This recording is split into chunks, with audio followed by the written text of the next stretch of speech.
sets in for Gabriel. That is beautiful from Ethan goal. Shot coming in, it's a brilliant goal. Josh Key teasing delivery, and it's headed in. Jacob Brown has given Portsmouth a lifeline. Again, he's put another one in. Fallen kindly here for Bishop. Swansea have come away with all 3 points. 45 minutes of football undid Pompey's hopes of picking up 3 points at home on Tuesday night. Tonight, as the battle at the bottom of the table gets ever hotter, John Messino's men are looking to avoid their 4th successive home defeat as John Eustace's side prepare for a face-off with their former general. Coming up, we meet one of Pompey's lifelong Blue Army and hear their stories of what makes the South Coast side so special. The gaffer gives us his thoughts ahead of another home clash under the lights. Highlights of another Pompey battle as Jay Sadler's side stun the unbeaten table toppers in the WSL2. And wherever you're watching, we'll bring you all the latest news and analysis ahead of tonight's 8 PM GMT kickoff. Will Pompey be able to make it silence of the Rams? It's Portsmouth versus Derby County next. And here is the starting 11 looking to bounce back from that loss against Swansea. 2 changes to that side that suffered defeat last week. Regan Paul comes in to replace Maddie Odia. Connor Chapman starts while Colby Bishop drops to the bench. And Connor Shocknessy is once again fit enough for a spot on the bench. For the Rams, 2 changes to that side that suffered defeat to Millwall last Tuesday. Richard O'Donnell will be between the sticks and David Ozo makes way for Bobby Clark in midfield. Academy goalie Jack Thompson is on their bench. So hello, good evening, welcome to Fratton Park and to Pompey Plus. My name is George Wedlake, and just a heads up, if you're watching this on social media, your stream will end just before kickoff. So if you want to watch or listen to the game with us this evening, depending on your region, head over to the Pompey website, pick up a match pass, and I highly recommend you do, because you get to spend, just like me, your entire Monday evening with these two, Mark Kelly and Paul Robinson. So Robert, we were here last week. The game of 2 halves cliche, does that just about sum it up, especially from the Pompey performance perspective? Yeah, absolutely. I think first half was really disappointing, wasn't it? Bit flat. We come to expect Portsmouth to fly out the blocks, get at teams, make it really intense, make it really difficult, set the tempo. And they didn't. And I think you've got to credit Swansea a bit in that as well. Thought they handled the ball really well, made it really difficult for them, frustrated them, and got themselves in front, and deservedly so, really. And it's funny, isn't it? You have those performances during the season, you can't put your finger on why, but sometimes you go out and it's just not quite happening. The ball doesn't quite run for you. You just can't get yourselves going. Needed half time. It was a shame they couldn't get in, say 1-0 down at half time, and give themselves something to go out. They were 2-0 down, so it was going to be a tough task second half, and got that goal quite early in the second half, didn't they? And they really had the impetus, really had the energy. To be fair, got after Swansea, made them defend their box, but ultimately couldn't get that goal, for the equaliser or go on to win the game. Yeah, Mark, it was quite a surprising performance given what we've seen on the past few weeks building up to that game, because we've seen Pompey register shot after shot, chance after chance, just cross after cross coming into the box, but there was none of that in that first half. No, I think from a tactical point of view, I think they kind of found themselves with one little extra man in midfield. We weren't really dropping in too quickly, too early, and from that point they got control quite early on, and from that we found it very difficult to get out, actually get at them, get some shape. And it caused us a problem. Obviously at half-time, went in, had a little chat about it. Obviously you go a bit 2-0 down at that point, but then we change it and we get back into the flow, and as you say, we were fighting to get something out of it. But I think, from that first moment, from the first 5 minutes, I think our tactic just a little bit. I think our 10 probably wasn't dropping in enough to try and help counter that midfield overload going on, and we just struggled at times until we actually got back in the change rooms and could get it sorted out. So, I think it's rare for us to be dominated like that, but I think they just had the edge because of tactically the way that we didn't deal with what they were sending down. And it was a lovely goal from Jacob Brown to open his Pompey scoring account. A nice little header across him from Zach Swanson as well. And it did feel like this gave Pompey the momentum in that second half. Yeah, that's been your advantage, hasn't it, playing Zach Swanson at left back when he cuts back on that right foot. It's got really good delivery, really nice in-swinging cross now, which seems to be coming back into vogue a little bit, the in-swingers, especially the corners as well. But yeah, really good ball, gave him something to attack. Brave coming in, obviously he'd moved out to that right-hand side second half, hadn't he? And just arriving, getting across, and really good finish. And hopefully, obviously, with the team news tonight, leading the line tonight, that'll give him the confidence to, lead from the front this evening. Yeah, there's no dressing this up. That's now 3 defeats in a row here at Fratton Park. What have Pompey got to do to make this anything like it was last year, that fortress? How does that feeling come back? Because currently we're 20th in the home form table. Yeah, listen, I think tactically we have been getting it right. I think, performances have been good here, but it's just in the final thirds. We've not had the cutting edge. We've not finished things off. We've had a lot of ball retention. We've had a lot of the ball, but the quality in the final third has been lacking. And tonight we need to get back to scoring ways. That's absolutely for sure. So it's just Pompey and Derby in action tonight, but some massive championship games over the weekend to talk you through. So, Robbo, not really any of those scorelines going Pompey's way. And as a player, when it's out of your control and you're seeing these scorelines happen, what kind of effect does that have? Yeah, that's right. When you last to play, isn't it? You are watching the results come in. You've probably trained in the morning and you're sitting there watching Soccer Saturday like everyone else, waiting for them to come in, just hoping that the teams around you that you're fighting with get beat really or don't pick up any points on you. But I think the Charlton late goal was a good one against Oxford, just to hopefully halt their momentum a little bit. And obviously Leicester getting beat as well, that was an important one from Portsmouth's point of view. But like you say, surprising result. Obviously I was actually at the Den to watch Blackburn, and to be honest, once Millwall went 1-0 up, you thought that they were going to go on and win it, but then a sending off changes the game. So yeah, like you say, it's one of those. West Brom as well, haven't won since December, getting a result as well. So I think, like John's spoken about in his pre-match show, ultimately, as much as you watch those results and look at other teams, you need to get your own house in order, get the points on the board from Portsmouth's point of view, and then you don't have to worry about anyone else. So here's how the table's looking after this weekend's games. Coventry still sitting at the top, 7 points clear of Middlesbrough, with Ipswich and Millwall both scrapping for that second automatic spot. And today's opposition, Derby, are currently in 8th place, 6 points away from the playoffs.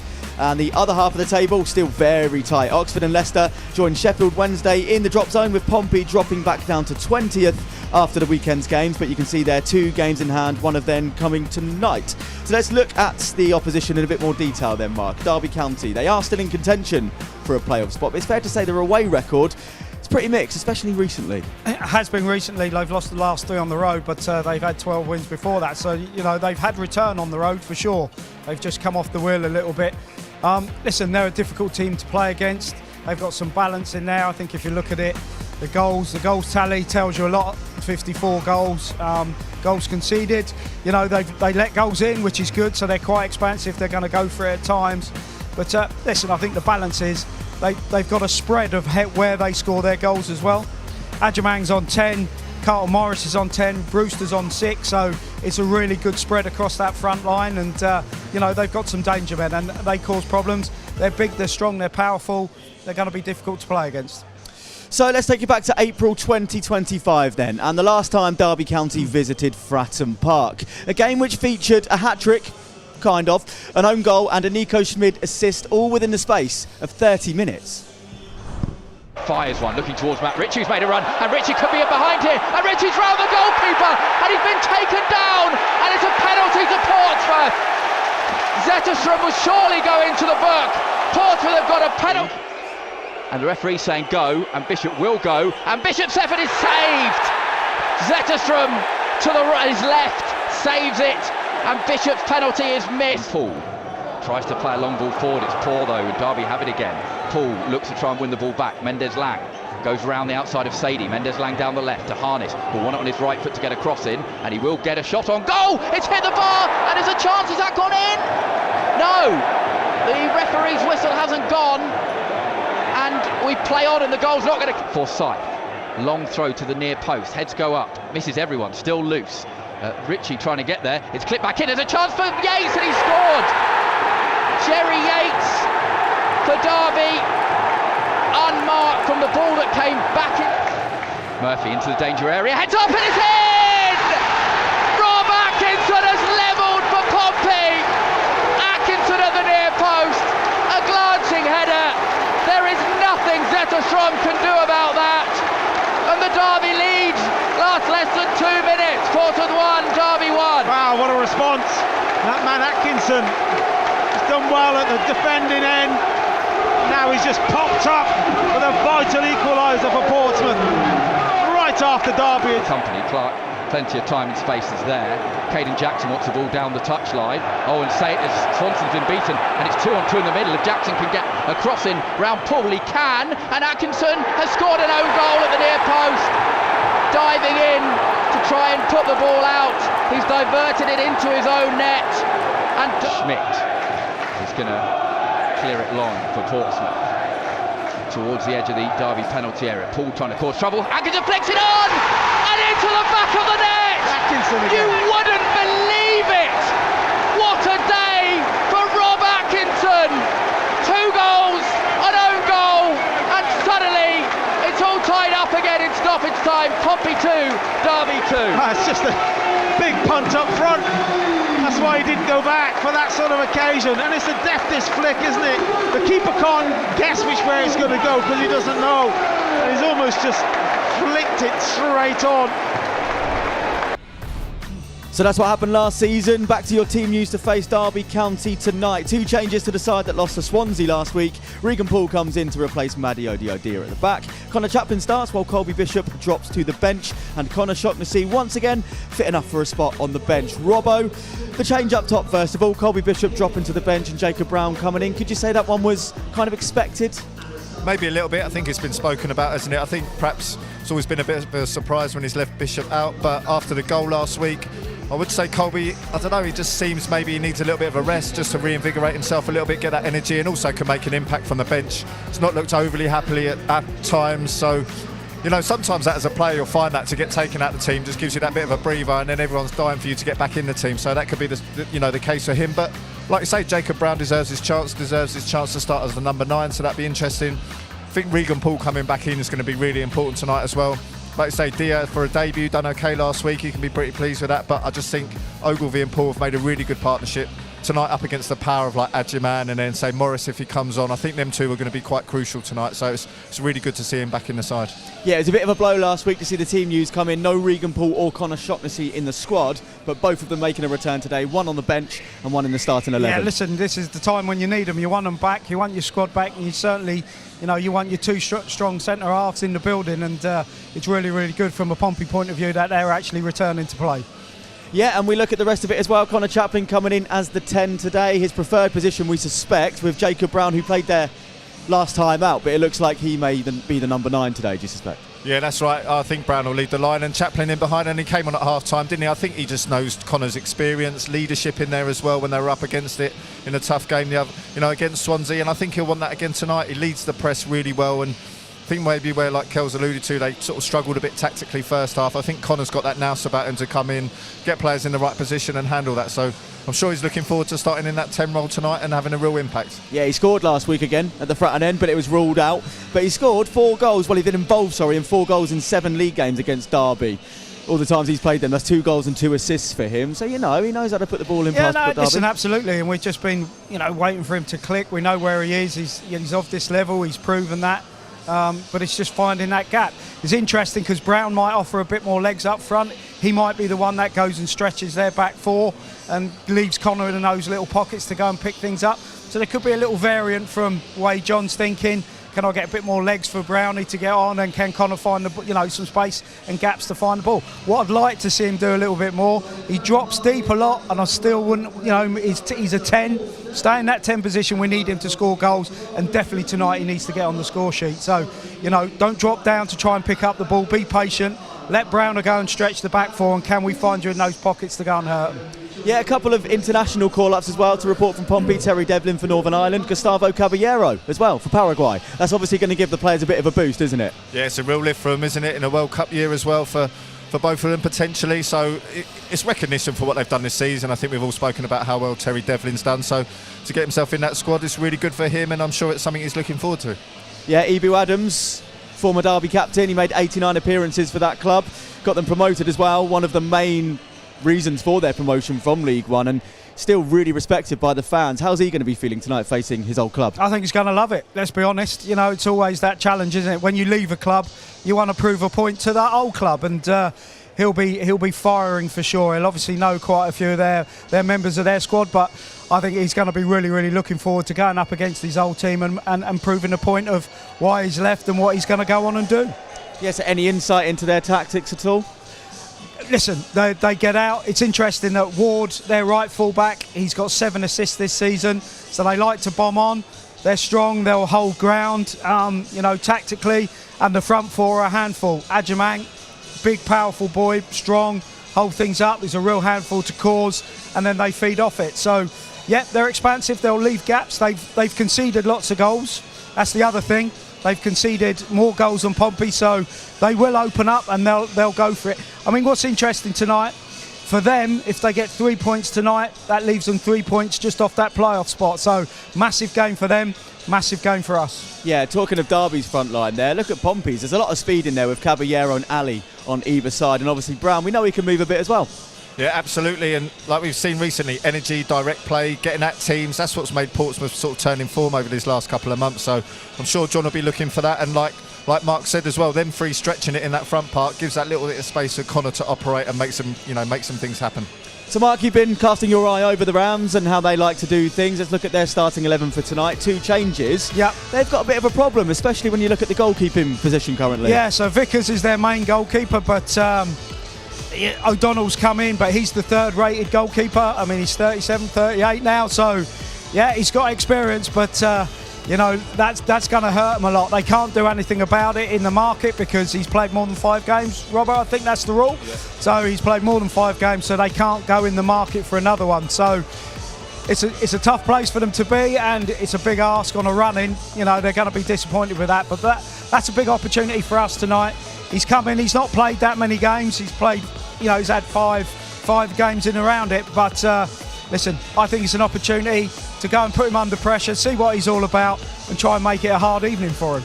Yeah, we know Derby like to score goals. Ajamang on 10. Carlton Morris, he's missed 15 games in the league this season through injury, but he's still on 10 goals. And when he comes on, if we see him tonight, he's going to cause a threat. Yeah, absolutely, and Brewster as well, he's got some really good pedigree too, so they've got good players there and good goal scorers, and it's going to be a tough battle, and that's why I think, again, it's really good that Regan Paul's back, because him and Conor Ogilvie, it's going to be a tough evening's work for them, but I'm sure they're relishing the challenge. Yeah, we spoke about Ebu Adams there facing his former club. A certain Matt Clark for them is doing a similar thing tonight. So he's played the most amount of minutes for Derby. He's one of the mainstays in their back line now. But obviously he's a fan favourite here, or was at one point. 175 Pompey appearances. Helped the team lift the EFL trophy back in 2019 yeah, he did. as well. He was part of a really successful team. Really, really good lad. Great professional. Does everything right. And it's not a surprise he's had the career he's had, and he's gone on to have the success. But listen, it'll be great. I'd love to see little Connor Chaplin get in and around him and cause Clark a problem. That would be a good tussle. They know each other, obviously. So it would be nice to see them two coming up against each other. Yeah, one big absence for them today would be John Eustace, the head coach. A touchline ban for him. Yeah, that's right. It's interesting. Sometimes I think I've seen it go both ways on that, though. Sometimes players relax a little bit because they haven't got the manager down the back of it. And it's like, oh, will he go away? And then you get that release. You're like, oh, the manager's not here. And there's that little bit of freedom and they play a bit more. Sometimes you'll see teams not quite at it because they haven't got the manager, there, that little bit of fear around the manager. So it'll be interesting to see how the Derby players react tonight. Yeah, and they're a tough team to kind of read at the moment given their recent form. Obviously, we touched on it earlier with the 3 away losses in a row, but you look at over the course of the season, they're the 5th best team in the Championship away from home. So it's kind of, what Derby are we going to see tonight? Yeah, listen, absolutely, and I don't think Paul was just talking about the Millwall game. We just have a chat off air. They played well. You said it was difficult. It was a good win for Millwall, but the performance was there from Derby. So, sometimes you can go out and put performances and not quite get there. But, I think tonight, when you look at it, this is a massive 3 points for them. So, are they going to throw caution to the wind from where Pompey are at home? I think that will be a bit of a spur on for them to actually go for it a lot quicker than they probably will. So, I think we'll see them come out of the blocks quite quickly. But it's for us to get our tempo up, our momentum up, and try and get on top of them quickly as we can as well, because I think they're just going to go for it tonight.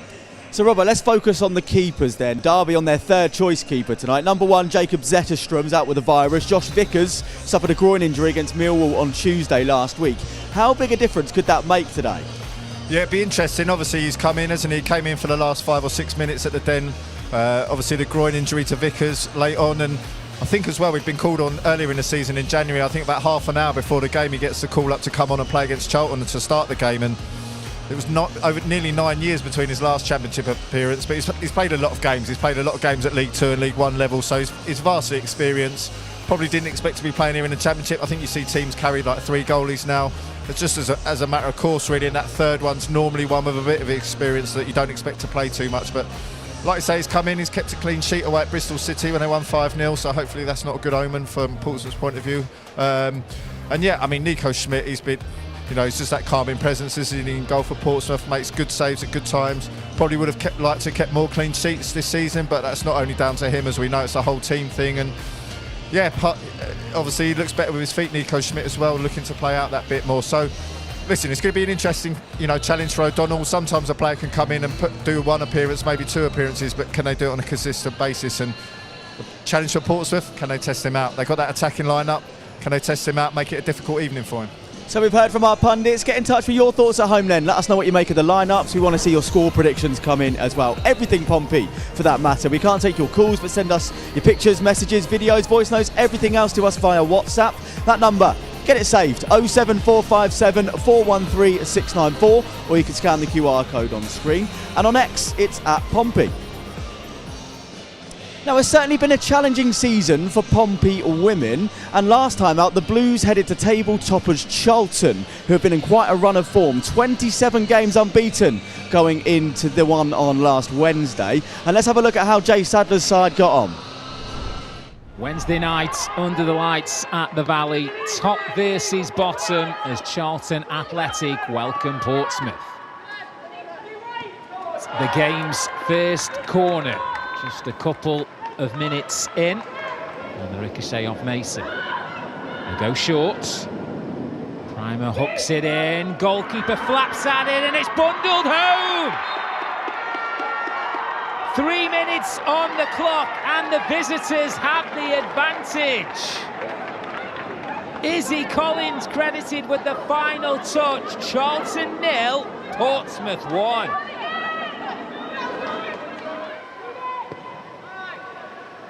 A dream start for the visitors, and Shepherd's helping bring them forward here. Slowed up by Endow. Shepherd goes to ground, and the referee does award Portsmouth a free kick. Freeland to take.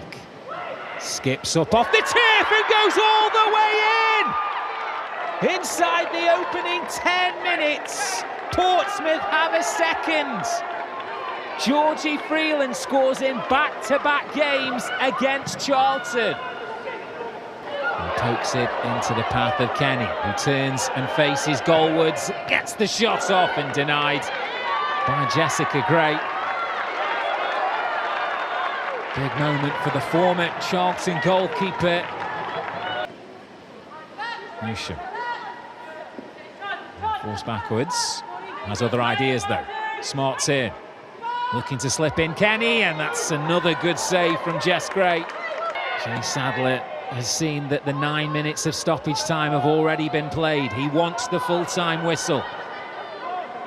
Is there still time for more drama here at the Valley? No, I think that may be about it, and it is! For the first time since mid-November, Portsmouth can celebrate a victory in the league. 2 early goals have done the business for Jay Sadler's side. They move off the foot of the Barclays WSL 2 table. You've beaten a side that's been unbeaten the whole season. How much positivity can it bring going forward?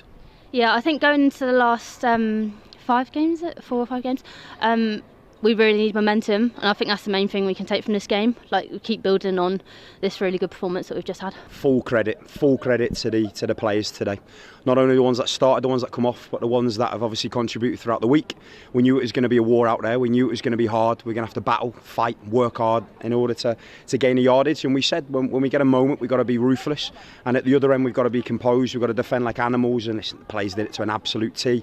So it's one step. We said there's 6 cup finals to go. We've won 1, and now the attention's got to turn to the next one. And Pompey women's unbeaten run continued yesterday with a 2-2 draw against Bristol City. On to tonight then. Just a reminder, if you're watching us on social media, there are plenty of subscription options available on the Pompey Plus site, including premium content passes that let you watch live press conferences, exclusive behind-the-scenes content and full match replays from just $4.99 per month. And still to come, we'll be hearing from the gaffer, plus all the build-up ahead of that 8 PM GMT kickoff. And after the break, we'll be chatting to one of you, the Blue Army, on everything Pompey. See you very shortly.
The Pompey kit sale is now live. Get your hands on a home, away or third kit at a special price now. Adult kits are now $39.95 and kids start from $31.45. Shop the range on the online store, pompey.clubstore.co.uk, while stocks last.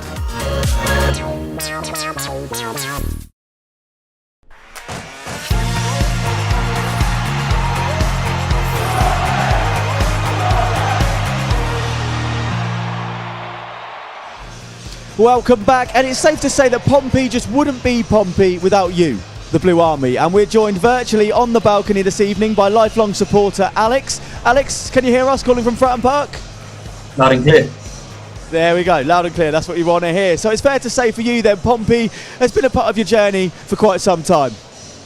Yeah, I don't know if it's unfortunate, but it's one of those that, my dad brought me into this world.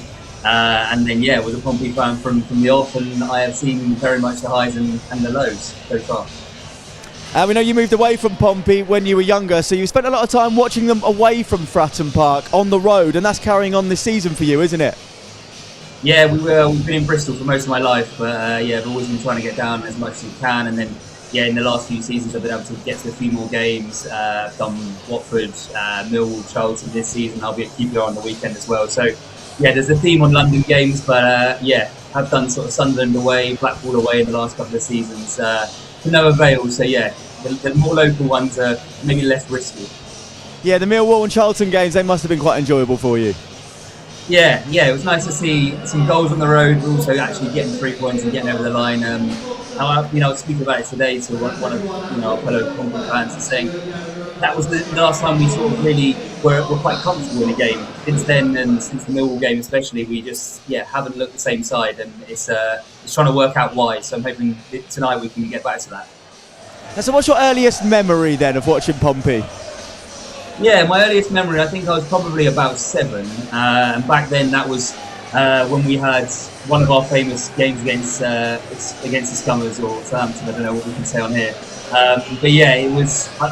You'll probably see me at some point in there. My dad must have been able to get one of the last tickets for the game, and we were very much next to the stewards, next to the away fans in that Milton end without the roof. That was my earliest memory, and very much stemmed with Loire, in 2005 being my hero, and I always just remember him sort of in that game doing so well, but then getting injured by doing a few backflips after his second goal. It was very Pompey. Yeah, we'll talk more about the backflips in a moment, actually. But you've been to some of Pompey's most memorable matches from over the past few seasons as well, haven't you? Talk us through those. Yeah, I mean, as I say, very much from the highs to the lows of Pompey. In 2008, went to the FA Cup final against Cardiff. That pictures from the Checkatrade Trophy with my dad. We've sort of seen it all. Saw the Leeds game there as well, when Nico Schmidt was brilliant, and Bishop obviously scored that goal and take it 1-0. That picture on the screen is just when we lifted the trophy finally to get out of League One after however many years of League One and League Two. So have seen the very, very highs of Pompey, but also seen going to school one day and not knowing if we'd be in business by the end of the day, and my granddad buying shares in the club and all that sort of rigmarole we went through. But so I've sort of seen the highs and lows, and I feel we're sort of in that middle point at the moment where, very happy in the Championship. Yeah, I was going to touch on that. You mentioned your dad at the start, but also your granddad as well. He had a big part to play in Pompey's story. Yeah, he's always been a lifelong Pompey fan. Very much, I remember, there he is in the end there. He sadly passed away a few years back. But invested in the club and obviously saved the fans, saved by the fans. So it's always been very much in our blood and our heritage. But it's a massive Pompey fan. And Robbo's got a quick question for you, I believe. Evening, Alex. How you doing, mate? Just a quick one from me. Obviously, you've been to some good away games this season. Some you've enjoyed a little bit more than I would have liked.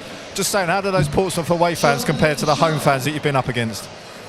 Oh, it's I mean, the away fans are something else. I mean, I think most clubs would say that the fans that sort of go home and away, you really get that atmosphere in the away ends. But I think Pompey is that special club where it doesn't matter if it's your first away game or you've been to 1,000 away games, or sort of in that family, in the cult, if you like. And the noise at the Charlton and the Millwall games was next level.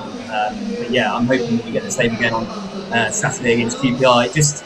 yeah, very much depends on the performance that we get in front of us. So the players have got big parts to play, but I'm sure when you were a player at Pompey, you always remember those away fans. It's pretty special, right? Yeah, absolutely. And like you say, sometimes the away fans make more noise in a way than the home fans because they're so concentrated. So yeah, no, great. Alex, quick question from me. January window, how have you been assessing the new boys that have come in, and how do you think they've been doing? How's the contribution? What do you think? Yeah, I think as you guys have definitely touched on, and we've all sort of spoken about, I think Ebou Adams is probably one of the best signings of the January transfer window across the whole Championship. When we talk about big fees and big money for players, and you get a player like Ebou for 500k, that seems we've absolutely bitten Derby's, or we've stolen from Derby, if you like. So we'll see tonight if he can actually turn it around and get us 3 points against his old club. I think Millie Ali as well has been a surprise package. I didn't expect it, like I don't think many of us did, that he would come and do so well. I think in the last couple of weeks you've sort of seen maybe a bit of fatigue with him, where he's not been as effective. But it's such big shoes to fill with Josh Murphy being out. So I think the difference he's been able to make has been phenomenal, and I think we're just starting to see the best of Caballero. Obviously, it was a very much an unknown going from 1 week playing with Neymar to Terry Devlin. I know who I'd rather be playing with than Terry Devlin. But yeah, no, I think he's been really good as well, showing that energy, and I think Moose is trusting him now down that right flank. So yeah, I think it's been okay. I think the striker issue, maybe we will see at the end of the season if that has been rectified with Jacob Brown. But yeah, I think Colby's had a hard time. I think he just needs some competition that's proper competition, where obviously Kirk and Waddingham have been injured. So yeah, it's good to have a bit of competition in there, and it'll be interesting to see tonight how Brown does in the number 9. But yeah, I think you can only tell how good the January transfer window's been come the end of the season. So I'm hoping we sit here at the end of the game against Birmingham and say, yeah, it was just about enough. It's a big question. You mentioned Lualua earlier. You just touched on Millie Ali there, but the best backflip, who are you giving that award to out of the pair? I mean, we've only seen Millie do it once, so yeah, until we see him do it a few more times. But that comparison side by side, Millie's does look technically maybe a little bit cleaner, whereas Lualua's he's gone for the multiple backflips rather than the one clean one. But yeah, I think Lualua doing it in that Derby day after scoring that brace, and all the memories we've got with Lualua, it's always got to be Lualua for me. But let's hope we can see Millie do it a few more times for the end of the season. So you're going to be at Loftus Road, aren't you, this coming Saturday for the QPR game? However, I have it from reliable sources that you didn't quite make it there last season. Can you tell us why? Because I'm not sure I'm buying this excuse at all. Yeah, so last season, obviously first season back in the Championship, and all very, very buzzing for the fixtures to come out, and then it always seems to be the way the fixtures come out, and there's always something booked on that day that we can't do, or I can't make it for one reason or another. But I think the excuse is valid that it was the day I got married when we played QPR at Loftus Road in the 2-1 win. So yeah, maybe it was the omen that I was going to get married, and we were going to win that game, and it was all going to be sort of roses. But yeah, we were all very excited, sort of under the table, one of those, just sort of checking the score at the wedding day. And yeah, me and my dad had a big embrace on that day for getting married as well, but also getting 3 points for the first time. Yeah, they're both on a par, aren't they? I think, yeah, exactly. Excellent. So can we get a score prediction for you from tonight? Yeah, I think head and heart is maybe saying different things, but I'll give you the positive one. I think, maybe a 2-1 win, get over the line, and then we go to QPR with a little bit less pressure on us. Maybe get a positive result there, and then who knows? We'll get to that Norwich game like we did last year in the Easter weekend, and we'll be saying, why are we so worried after going and beating them 5-3 again? Excellent stuff, Alex. Thanks for your time. Enjoy the game tonight, and enjoy QPR this weekend as well. No problem. Cheers, fellas. Excellent. So Alex, the Pompey fan there. Now let's hear from the head coach, John Messino. We spoke to him a couple of days ago and began by discussing how the side bounced back from last Tuesday's defeat. Yeah, it's an interesting question. I'm not particularly interested in a reaction from the other night. I think that would suggest that we have to wait on something to happen for us to come and produce. I just think we need to put in a good performance, and We need to make sure that we follow on what we did in the second half, which was constant pressure at one end, probably after a sort of an iffy opening 5 or 10 minutes in the second half. We were the dominant side and did enough probably to get back in the game, but again, just probably didn't finish a couple of those chances. So it's just making sure we put in a really solid home performance. And I think if we're consistent over what we have been doing at home over the past 2 or 3 months, then I think we'll be fine. Ted, I think if we've put one poor performance in 12 games, that's way above where everyone else is in the league. The only thing that is required is that we try and win the game on Monday. That's the most important thing, and you can always have a look at different points totals, have a look at the run-in, try and think we're going to pick up points here and there. It just never works that way. What happens at the back end of the season with sides down at the bottom is that, as we've seen over the past couple of weeks, sides win games that you wouldn't expect them to win, and vice versa as you go up the league, and that just happens. So the only thing for us to do is just focus on the game that we've got on Monday, do our best to try and win that, and then we've got another game on Saturday, which is a really big one before the international break. The big issue for us this year, we haven't scored enough goals. We've got the ball into some very, very good areas in the final third, but we haven't created enough. I think we have done that to a much better extent over the past 12 games, but maybe we haven't put the ball in the back of the net enough. Although, you know, we've if you look across those games, we've scored more goals. We've put 3 in the back of the net 3 times.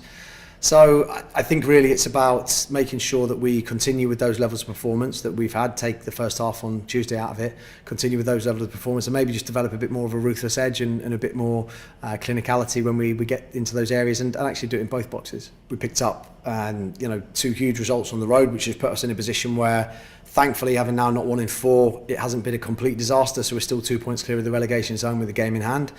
So everything's still in our hands. We've got these 10 games to go where ultimately it's down to us to try and pick up as many points as we possibly can. And momentum very, very quickly spins round. If you look at Oxford over the past week or so, all of a sudden 3 wins, and it puts them right back in the mix. We've put together a couple of mini runs, but we've never been able to sustain it. This up until Swansea, it probably felt like that was a really sustained block of really good performances. It had been frustrating a lot of the times, but I couldn't fault any of the effort. I couldn't fault the mentality most of the time. But unfortunately, we just came up short when it came to picking up points. So just over 6 minutes then until kick-off here tonight at Fratton Park. Robbo, it's fair to say the players are going to be looking to bounce back, and they'll be desperate to make improvements from what we saw on Tuesday. Yeah, absolutely. I think they'll be looking to get back to winning ways here at Fratton Park. Home form, the performances have been decent really recently, other than that first 45 against Swansea the other night. So they'll be looking to get back to that performance level. They need to get some points on the board. They need to start making this place count, especially in this important bit, the end of the season, that run-in, and this is where it starts, and hopefully they'll be trying to do that tonight. And what sort of start do you want to see from the Blues tonight? Because it's fair to say it needs to be a lot quicker than last Tuesday. Yeah, absolutely. I think they've got to come out of the blocks, because as I said, I think Derby will for sure. So I think Pompey have got to match that with intensity, momentum, and go for it. I'd like to see Brown just make a load of runs in behind, just go and be a pest, try and cause problems, and go and get our boys on the ball in the right final thirds, and actually get some quality in that final third as well. So quick, fast momentum, bring the game to them, because I think it's going to be a night for that. I think both sides need points, so they're going to go for it. Yeah, historically, Derby have always put up quite a fight against Pompey. In fact, it's been 11 league games without a Pompey win in this fixture, the longest run of any of the current championship sides. So how does that change today? Well, it's got to change somewhere, hasn't it? And the Portsmouth players tonight, I think they've got to defend their penalty area really well. Like I said, they've got the power of Adjiman, and obviously Morris to come on. You've got Smodics as well, who's a good player in the Championship, isn't he, with his forward runs. So listen, Derby will be a difficult team. They'll be hard to break down as well. So, like Kel said, it's about stretching them, making that opportunity, working them hard early on, but taking those opportunities when they come. Also, a little bit, they've spoken about mentality lately. I think Derby are one of those teams that make it a difficult evening for you. They're well organised, they defend well, and they make it hard for you. So, do you know what as well? That mentality might come in play. There might be a little bit of a nervy atmosphere because they know they need that home win. So, it's about those Portsmouth players handling that, keep doing the right things, and then hopefully it sees them right in the end. And where can Pompey look to break down Derby County today? We've got to start with their keeper, surely. Richard O'Donnell, third choice. 100%. He hasn't played a lot of minutes. He hasn't had a lot of game time. You've got to put him under pressure. You've got to see what he's all about. I said they take chances, so they get their full-backs out. They like to bomb on, so that means they're going to leave gaps. They're going to leave opportunities for Pompey to go and exploit space. And I think we've got to be quick on the break when we do that. Yeah, and we can see a little Mother's Day celebration carrying over into tonight as well. significant woman of Portsmouth there on the pitch for tonight. But looking at Pompey, Robbo, when results aren't coming your way necessarily, how do you correct that mentally? Because it's quite tough. Yeah, it's tough, but we've seen changes in personnel tonight. And then also, listen, I think sometimes with players, it's just getting back to what you're good at, going out performing to the levels you expect for yourself. Like we said, use this Fratton Park crowd. You know, it's up to the players to bring that into play tonight with their running, their attitude, their work rate. And not only that, little bits of quality as well along the way. And I think sometimes you can overcomplicate it as well, especially when you're like in a difficult run of form and results. Get back to doing what you do well, give yourself the best possible chance of winning the game. So we've had some messages here. Jack's been in touch saying Bishop's due a rest after playing nearly every game this season. Let's hope tonight is a positive result and we can push for survival in the final 9 games. And Grant says loads of options on the bench. Segacic, Swift and Bishop all offering different outlets. On top of that as well, Mackenzie Kirk back in the fold today, back from injury. Yeah, absolutely. Listen, it's competition, it's space. As I said, there's a lot of quality on the bench as well.